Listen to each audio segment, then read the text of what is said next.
Hey everyone, it's Kenton from the RocketBlocks team, and in today's RocketBlocks mini lesson, we're going to be talking all about the behavioral interview question, what is your biggest weakness? This question comes up all the time in behavioral interviews, and we recently ran a poll on our LinkedIn page asking what are your top three dreaded behavioral interview questions, and this one was the one that popped up at the top of the list. So let's take a look at three key tips for answering this question if it comes up in your interviews. First tip is don't BS. So this seems like a pretty obvious thing to do, but you'd be surprised how many candidates, when they hear this question, throw out some sort of BS answer like, I really just care too much, and then they've got a bunch of detail around that, or I work too hard, or I'm too good at what I do. You'd be surprised, but this stuff does come up all the time. People freeze and then they give some answer like this that they think is just going to make it seem like they're totally ironclad. They have no weaknesses at all. And the reality is once an interviewer hears something like that, they're either going to think one of two things. One, this person's lying to me, which isn't a great outcome. You don't want the interviewer to think that you're not being truthful or honest about your own abilities. And then the second thing is maybe if they don't even think you're lying, they may think, well, this person isn't even self-aware enough to know what their weak points are and what they need to improve on. And that's going to be a red flag as well. So you don't want to BS.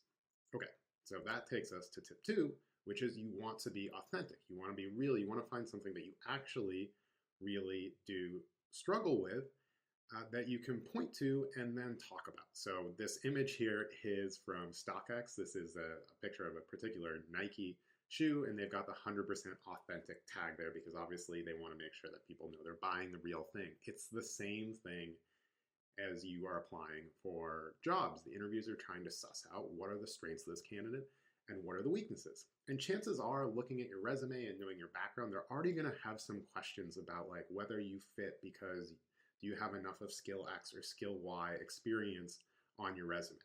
And so using one of those and talking about one of the weaknesses that you know you have, and maybe even relative to that particular role, can be really powerful.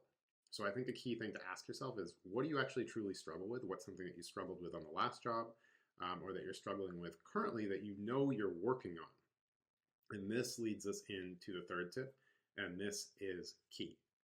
So you want to share your action plan. So it's not just what is something that you're really struggling with and then you just share that and that's the end of the answer. You want to share something that you truly are working on. It may be a current weakness, but share your action plan. Tell them what steps you are taking so that your interviewer knows that, hey, this is a weakness I know I have at the moment, but I've been proactive about it and I'm already working to fix that. And here's the steps I'm taking. And by the way, here's the progress that I've made. So let's say, for example, you are applying to a role that requires, has some requirements around analytical ability and using SQL and things like that, and you don't have a ton of that experience on your resume. You don't have a quantitative degree in your background. You didn't have like an analytics heavy job in the past. One thing you might be able to do in this type of question is call out that historically has been something that you've been weaker at, but that you've put together an action plan and you've started working on that. And that might look like something like, hey, it historically was a weakness. I identified that, but I started working on it. I took an intro to SQL course on edX. I then used SQL to pull data for a project at my prior company, and here's a little bit about that project and how that worked out. And then, by the way, I'm also working now through an advanced SQL track on Udemy. So yes, I may have this weakness, but I'm working proactively and thinking about how I can better myself in that regard. Shows that you're really always thinking about how you can learn, how you can upskill yourself, and be a really good candidate and contributor on the job.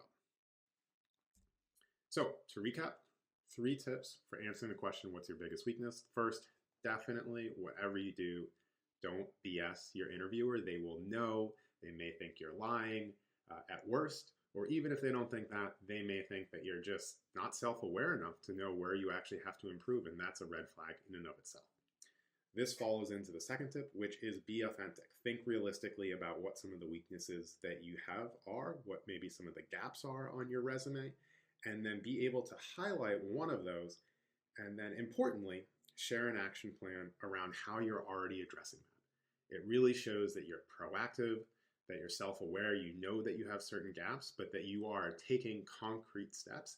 And not only are you taking those steps, that you've made good progress against them as well. So hopefully next time you face that question in an interview, armed with these 3 tips, you'll have a really good idea of how to respond.